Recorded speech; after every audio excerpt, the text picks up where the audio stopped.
যাব।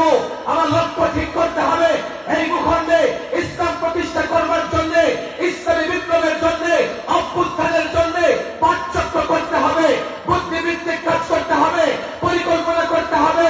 পরিকল্পনা মাফিক যদি আমরা অগ্রসর হতে পারি, আমি হয়তো শহীদ হয়ে যাব,